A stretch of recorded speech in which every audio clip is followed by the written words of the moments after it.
Voting के बीच संभावनाओं की तलाश करना उचित भी नहीं है। अभी शाम तक वोटिंग है, लेकिन दोनों ही जगह के जो विजुअल्स देखे हैं वो संतोषप्रद है।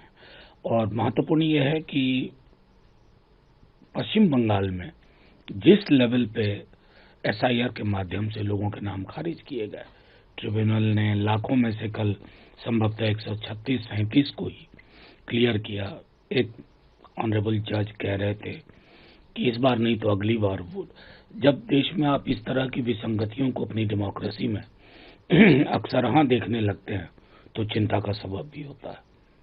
सर, इन तमिलनाडु को लेकर के तो अलग स्थिति है, लेकिन पश्चिम बंगाल को लेकर के भारतीय जनता पार्टी का दावा है कि वो 5 मई को वहां पर सरकार बनाने जा रही है। और यहां तक दावा किया, गृह मंत्री जी ने तो दावा किया कि 5 मई से पश्चिम बंगाल में जो महिलाएं हैं वो आधी रात में भी स्कूटर पर निकल नहीं, मैं शायद वो बंगाल को जानते नहीं हैं।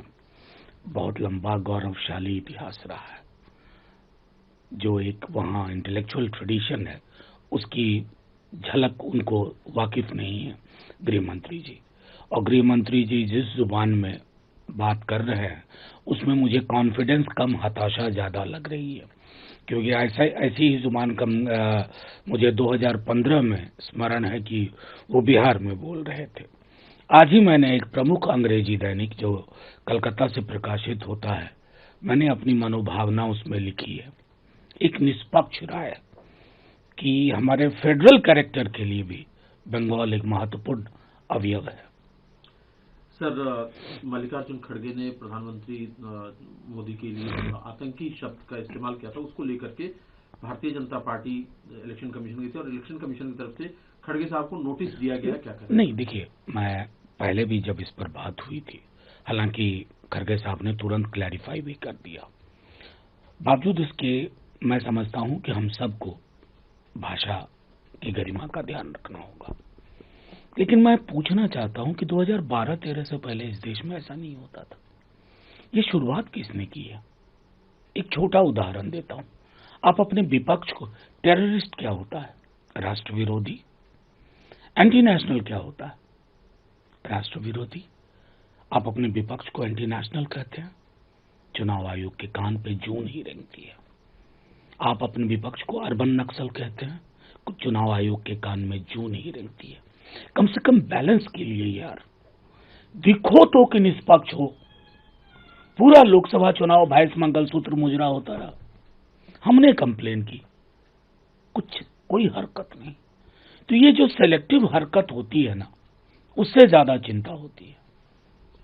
सर, पश्चिम बंगाल के चुनाव में एक एंगल है, ममता बनर्जी ने कहा था कि अगर भारतीय जनता पार्टी की सरकार यहां बनती है तो राज्य में नॉनवेज पर प्रतिबंध लगा दिया जाएगा। मुकाबले में अब हिमंता बिस्वा शर्मा उतरे हैं, उनका कहना है कि ममता जी आए और मछली खाने की प्रतियोगिता करें। नहीं, मैं और क्या कहूं, अब तो चुनाव को कहां लेके चले गए हम। बंगाल और बिहार की संस्कृति बहुत समान है। मुझे स्मरण है तेजस्वी जी के एक तस्वीर पे कितना बावेला मचा था, नेशनल डिबेट हुआ था भाई, कई टीवी चैनल्स पे। आज उनको शर्म आनी चाहिए क्योंकि एकदम चुप हो गए हैं सबके सब। बिहार बंगाल को समझना होगा वहां क्या भोजन है। अब ये भी कई चीजें मंगल शनिवार अभी शुरू हुआ है, हमारे बचपने में ये सब कोई जिक्र नहीं होता था। और अब तो देख रहा हूं कि बड़े बड़े सूरमा लोग वहां बैठ करके, मतलब मछली खा कितना रहे हैं वो नहीं, लेकिन उसका प्रसार बहुत कर रहे हैं। और उनका पूरा इकोसिस्टम जो मीडिया में काबिज है वो उसको प्रसारित कर रहा है। बल्कि प्रधानमंत्री जी से गलती हो गई, झालमुड़ी के बदले फिश कटलेट वाली दुकान पे चले जाते तो और ज्यादा इफेक्टिव होता।